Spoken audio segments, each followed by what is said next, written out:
Welcome to Investor Copilot. This is Viraj. Today we are going to talk about what is a stock or a share. So let's get started. A stock is the smallest unit of ownership offered by a corporation or a company. So a stock makes you owning a stock makes you a minuscule or a fractional owner of a company, and a collective definition for a stock is also called equity. So it can be interchangeably referred to as an equity, but we will stick to the terminology of stock and share for this video. Now, stocks allows an individual or entities to share the profit or share the loss made by the company. By becoming a fractional owner of a company and owning the stock, you are exposed to the profit and also exposed to the loss made by that company. So that is something that the stock holding achieves for you. Stocks can be broadly categorized as common stocks and preferred stocks. They are also subcategorized into some other categories or types, but we will stick to broad definitions: common stock and preferred stock. Let's look at what they are. Now, a common stock is freely traded on the stock market, so the general public owns the common stock, not the preferred stock. This is the type of stock that is traded on the stock exchanges, and it still gives you claim on the company's assets as a stockholder or shareholder. On the other side, preferred stocks are retained by the promoters or founders of the company and directors as well, in some instances, and they provide special rights and privileges to the holders in the matters of the company. So all the key decisions for the company are taken by preferred stockholders and sometimes independent directors as well. But preferred stockholders have that privilege that they can take many key decisions for the company and how it's run. Well, let's look at benefits of investing in stocks. Potential for long-term capital appreciation. This is by far the single largest benefit of owning a stock. Capital appreciation refers to the growth in profits and profitability and ultimately the market capital of that company. So market cap is directly tied to capital appreciation. We will look at what it is later on, but capital appreciation directly results in growth in the value of common stocks as well. So it is a key objective of owning a stock and a key benefit.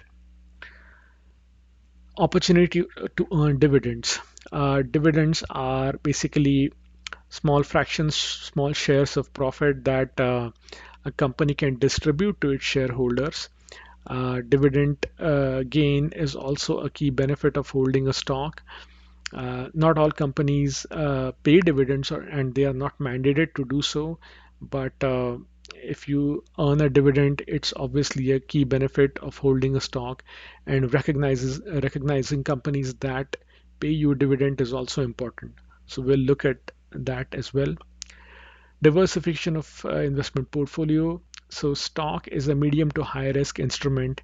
By diversification, we mean that your portfolio should be set up for a certain level of growth, and not all your investment should be 100% in a safe investment vehicle which has no risk. Because if there is no risk, there will be little gain. So stocks enable you to make your portfolio slightly aggressive and make sure that your growth is sustained and your growth is at a level that you're happy with. And stock is a great vehicle for that. Lastly, voting rights in the company. So this is also a benefit that if certain shareholders are looking for, they have an additional interest in workings of a company that they invest in.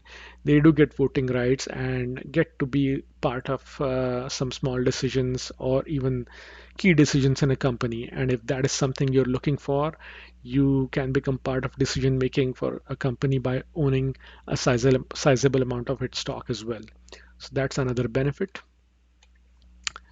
Now let's talk about capital appreciation.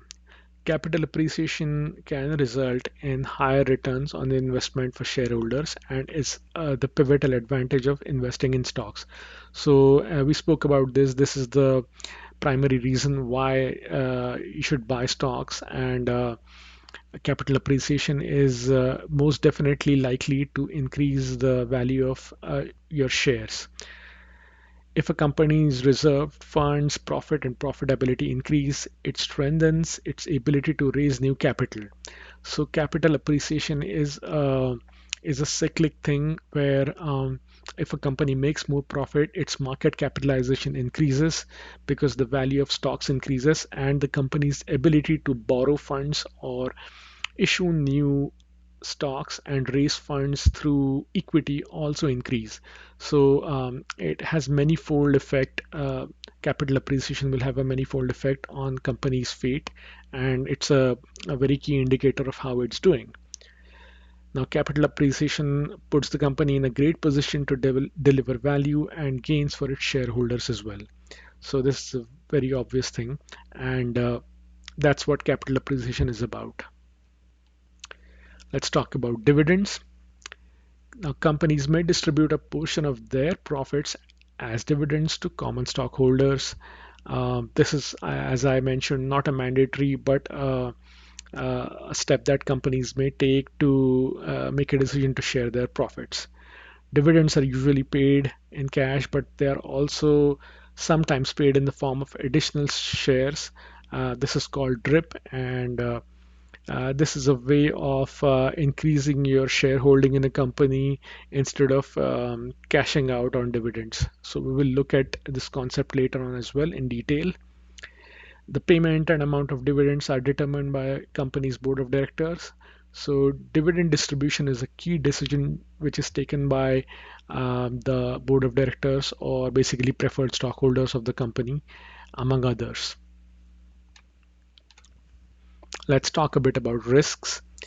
So investing in common stocks carries risks, wherein the fate of your investment is directly tied to the overall financial performance of the company. This is very obvious. If the company does well, makes good profit, your stock value will increase. If they make losses, they don't do so well, or they have a lot of liabilities or end up piling a lot of liabilities, the stock value will decrease. So it's a uh, very obvious risk there. There is also a very minuscule risk of losing the entire investment if the company fails or declares bankruptcy.